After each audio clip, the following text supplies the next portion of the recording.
Welcome to the Open to Hope Show in partnership with the Compassionate Friends.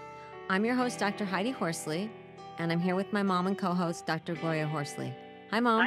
Hi, Hyde. Well, it's an interesting show we're going to have on today. I know we met our guest at the First Candle with our friends there, and I know she's done some work with them, and it's going to be interesting talking about stillbirth again.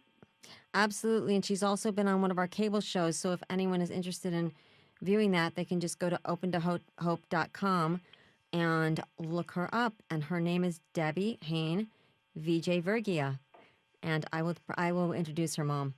So, like you said, she's a friend of ours, and we know her and have had her on before, and on July 2011, her daughter, Autumn Joy, was stillborn. Since then, Debbie has become a powerful advocate for stillbirth awareness and education, helping pass the Autumn Joy Stillbirth Research and Dignity Act, which was named after her daughter in New Jersey on January 2014. Debbie is a founding member of the Action for Stillbirth Awareness and Prevention Coalition and the founder of the 2 Degrees Foundation, both organizations dedicated to stillbirth awareness, research, and education. Welcome to the show, Debbie. Hi, ladies. Thank you for having me. I really appreciate it. Stillbirth is a death of a fetus, an unborn baby, 20-week gestation here in the U.S.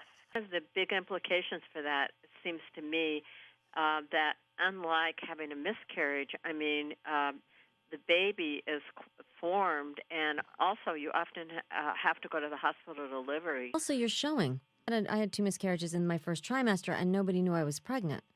But 20 weeks is pretty far along. Yeah, and it was definitely, I was showing. It was my second pregnancy. Well, it was actually my 4th pregnancy, but I had 2 miscarriages. But I was, didn't show. But after the birth of my daughter, this is my second pregnancy going into my second trimester, and you pop more after your second. And I think that probably that point was one of my biggest issues coming out of the hospital, was actually leaving my house because of that fear of seeing people who would go, wait, what just happened? One of the most important points is to make it socially acceptable, where people don't have to be so scared, because there's so much confusion around the topic. People don't really understand it. What's the cause of it? Why do they happen? And we don't really fully even understand all of the reasons, and that's one of the many things that all of us in the stillbirth community are working towards. However, making it part of the conversation so that doctors and the healthcare professionals and, folks and just, generally in society, we can have a conversation about it so that there's less confusion and less fear, more and I'm thinking, and also more support. And, support for you and for your husband. And I'm wondering if you got support after you had a stillbirth. Did you get support after Autumn Joy died? I wound up going the route of seeing an independent therapist. I toyed with the idea, the hospital that I had delivered her at held a once-a-month support group, which in my mind seemed so insane. I'm like, only once a month you expect for us to sit and talk about this? It's all I thought about. It was all consuming. So I decided to go the route of the therapist, not only for that reason, because once a month wasn't enough for me, but I personally didn't know if I could handle hearing other people's stories. I felt mine was so consuming, and I couldn't personally take on other people's tragedies. Right. But I did seek help. Absolutely. I think that as difficult as it is to have to talk about it, I would urge anyone to go. And for some people, support groups do work for them. I think, like in any situation of grief, some people want to know that others are suffering the same way, and other people want to suffer, in their own way. But regardless, I firmly stand that you need to seek help. This is not something that you can manage on your own, this type of grief. The time when you go and hear that the baby's heart's not beating anymore, that's got to be a terrific experience. It is, and that's one of the reasons why I would love to see us talking more about stillbirth, because it came as a shock to me. I know I've shared my story with you guys before, but I had my daughter, and then I got very sick, and I experienced some serious pregnancy complications. I almost died. I contracted a late presentation of strep B after the birth of my first daughter, and then I got a blood clot in the hospital. Things got very complicated, and then after I got better, every year for the 2 consecutive years after I had her, I suffered a miscarriage, and then autumn was my 4th, and I thought, I'd seen it all. I was like, oh, I've paid my dues to the pregnancy gods. I've lost. I've, been near death. Everything that could have gone wrong went wrong. And then to be on the examination table, I felt like once you hit the second trimester, I really did think that you were good to go. I was raised in a household, a Reformed Jewish household, where my mother always said, "Oh, this person is pregnant, but we're not going to talk about it yet. They're not talking about it until they're in the second trimester." And it was ignorant of me, but who was I to think anything other than what I was told, growing up. And so I really do think that the shock of it is, all of it. It's tragic. It really, really is, coming out of left field like that. What happened to you, and was your husband with you when you heard the news? We were away on a family vacation. It was over July 4th weekend, and I remember laying in bed with him right before we came home, and I remember saying to him, I feel like I haven't felt the baby move. I had a very painful issue with placenta previa, and I said to him, I feel like the pain, I don't feel the pain anymore, and I haven't felt the baby move. And I knew that was on a Monday, and I had the appointment on a Thursday. And so we were leaving Tuesday, so I'd be home Wednesday one day, Thursday morning I'd be in. It would be fine. We had no reason to think that anything could be going on. And I felt bad on so many different levels, but I wound up meeting a doctor in my group who I'd never met before. And so here we are making, small talk about my trip to Florida. And, here she is putting, the ultrasound monitor to my belly. Wow.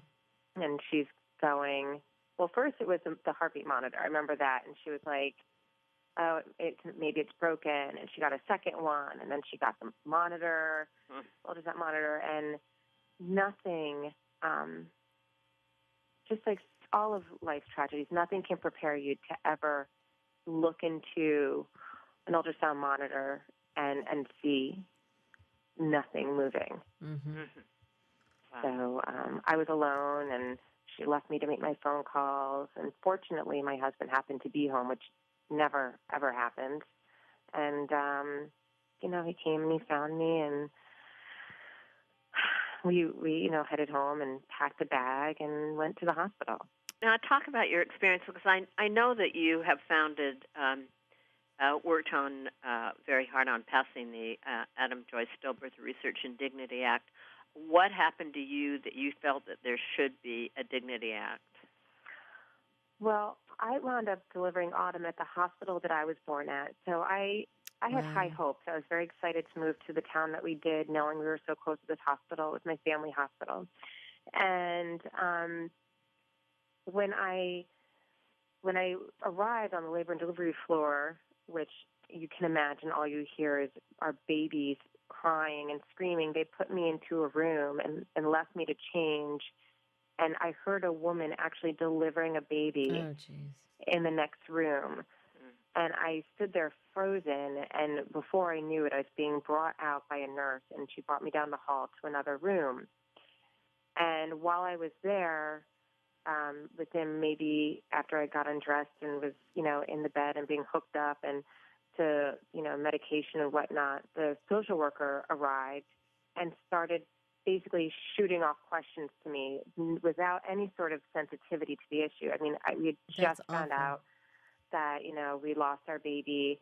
I'm surrounded by women birthing babies, and here she is, just rapid fire of questions. And, at that point, you're in a daze. Like, you just are kind of thinking, maybe this is a nightmare, maybe I'm going to wake up. I definitely was still convinced they would, see the baby was actually alive. I mean, by this point, I'd already been to maternal fetal medicine and for another ultrasound, and they confirmed the baby was not alive. But you hold out hope, and so I'm sitting there, and I'm in shock, and she's asking me, do you want pictures of the baby? Do you want pictures with the baby? Do you want handprint, footprint, all these things? And, I said no because it was more than I could handle. Right. The idea that a child that my husband and I had made was dead inside of me. And the idea of holding her, it just, I couldn't wrap my head around it. Now, looking back on that, do I regret those decisions? 1 billion%. What happened was no one ever came back to talk to me. Wow. No one ever came back after, more of the morphine kicked in and the Valium and everything kicked in. No one came to talk to me about it after Autumn arrived.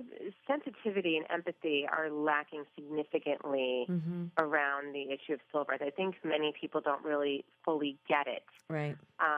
And so they, like with everything, just pretend it's not really happening, and they just go about business as usual, and it's a problem. And I wound up, one of the other issues was that my doctors were concerned I was going to contract Strep B again, and I saw an infectious disease doctor. Long story short, I had contracted an infection, not Strep B, but the hospital psychiatrist pays you a visit when you lose a baby, and he saw that I was in pain, and he sat down and he looked at me, and never even looked at my chart to see what I was diagnosed with, and he suggested that the pain I was feeling was psychosomatic. Oh, my gosh. Never once Unbelievable. looking at my chart to see if I actually had contracted an infection.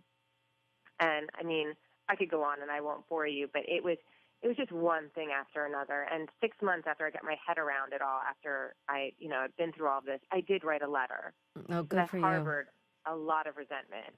I was really, really put off and disheartened. And unfortunately, the letter that I got, the first letter was they acknowledged, and the second was, we spoke to the appropriate people involved, with the people involved, and we hope that this doesn't happen to anyone else. Now you've worked past this Autumn Joy Stillbirth Research and Dignity Act, which is fantastic in New Jersey.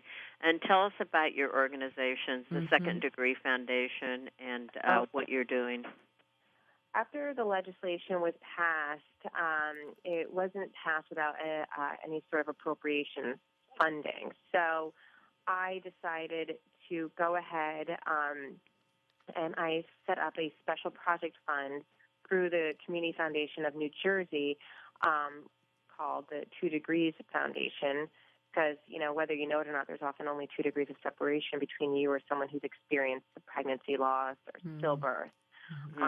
It's definitely more common than you think. And my hope through 2 Degrees is that we can begin to raise money to not only support the implementation of the legislation, but to, in my ideal world, fund research. Because without any research, without any data, we're never going to be able to fully understand how to start to prevent stillbirth from occurring. I'm very interested, obviously, as you can imagine, in bereavement support and programs that, any sort of educational programs that I can hold in hospitals or for healthcare workers. We've discussed raising money for nurses to go to Resolve Through Sharing training, which is bereavement training. I just want to try to do whatever I can in my own way to, help to ensure that others don't suffer the way that I have. Debbie, I love the idea of going into hospitals and organizations that deal with stillbirth and educating staff, like you said, staff, nurses, doctors, social workers, anyone that is going to be dealing with moms and dads that are having stillbirths. Walking out of that hospital, I have to tell you, I've spoken to women. I mean, obviously, you don't ever have to want to be walking out of the hospital after that experience, but it really can set the tone for what the future holds. And walking out of that hospital without any sort of talks about how to approach my child who I had at home, or what I should think about, or what I should do, or how to approach anything, it just added to all the anxiety and the pain and the loneliness and anger that I had inside me. So, for the women I know that had very good help in their hospitals and had the support, they definitely left off on a much better foot than I did. So what would you say to women out there that have had stillbirths and are in a really dark place? What kind of thing would you say to them?